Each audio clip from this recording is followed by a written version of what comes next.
अपने बिगड़े हुए पोते को सबक सिखाने के लिए ये दादू उसकी शादी करवाना चाहता है। वो उसे बिना बताए उसकी शादी एक ऐसी लड़की के साथ फिक्स कर देता है जो स्कूटी पर खाना डिलीवर करती थी। और वहीं दादू का याश पोता मार्केट तक भी मर्सिडीज में जाता था। दादू के कहने पर जब वो उस लड़की से मिलता है तो वो एक ऐसी डिमांड रखती है जिसे सुनकर वो लड़का हैरान हो जाता है। वो लड़की कहती है, मैं शादी के लिए तैयार हूँ अब, लेकिन मेरी एक शर्त है। हाँ बोलो, तुम्हारी हर शर्त मुझे मंजूर है। मैं शादी तो करूंगी लेकिन मुझे वो 21 लाख रुपीस चाहिए। फाइनली तुमने अपना असली रंग दिखाई दिया। बस इतनी सी बात। मैं अभी के अभी ये पैसे तुम्हारे अकाउंट में ट्रांसफर करवा देता हूँ। मुझे तुम्हारे जैसी अच्छी बहू मिल रही है। अरे उसके सामने पैसों की क्या वैल्यू है। मैं लौटा दूंगी आपको आपके पैसे। अब तो तुम मेरी बहू बनने वाली हो, कुछ लौटाना वगैरह नहीं है। अब ये सब बातें बाद में होते रहेगी। पहले अब चलो चलो। अरे मेरी बात तो सुनो। चलो पर ऐसे कैसे? चलो ना, चलो चलो चलो।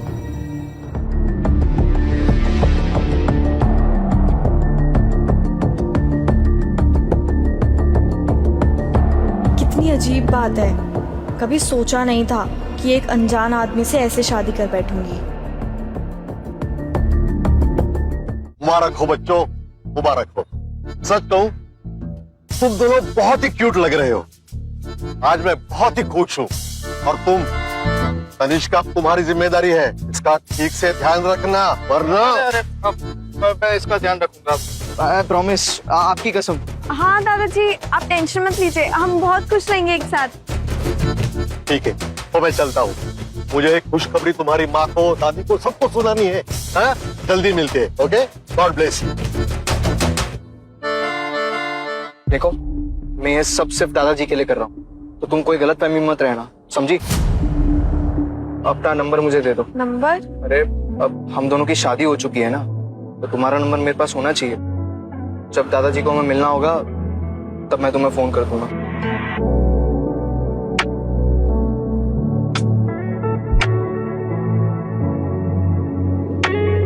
सुनो तनिष्का, मैंने कहा ना, मेरे पास कुछ नहीं है तुम्हें देने के लिए। अब वो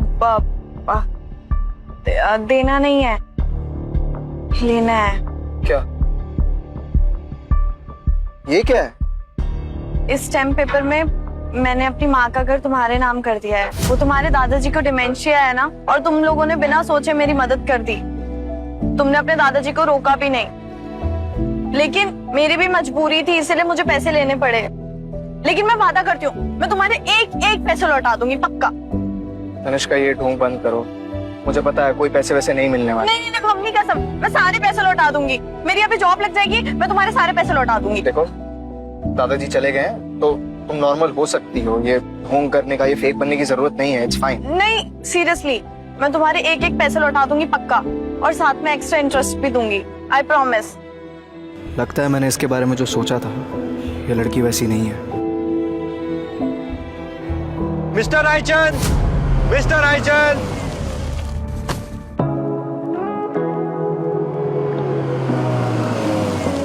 ये तुम क्या कर रहे हो आयुष?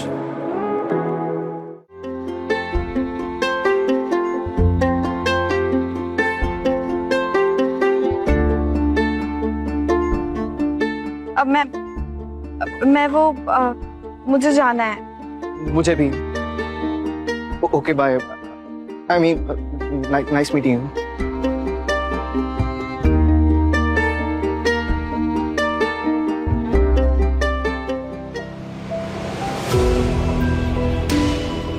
Congratulation sir. लेकिन ये शादी सच है या अप्रैल फूल का जोक? अभी ये शादी मैंने दादाजी का दिल रखने के लिए की है।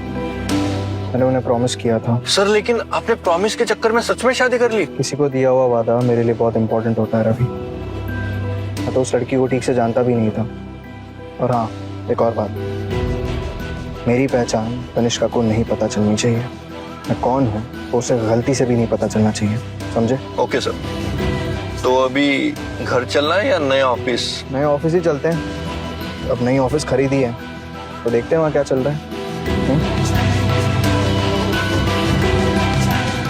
क्या तनिष्का पहचान पाएगी कभी अपने पति का असली सच?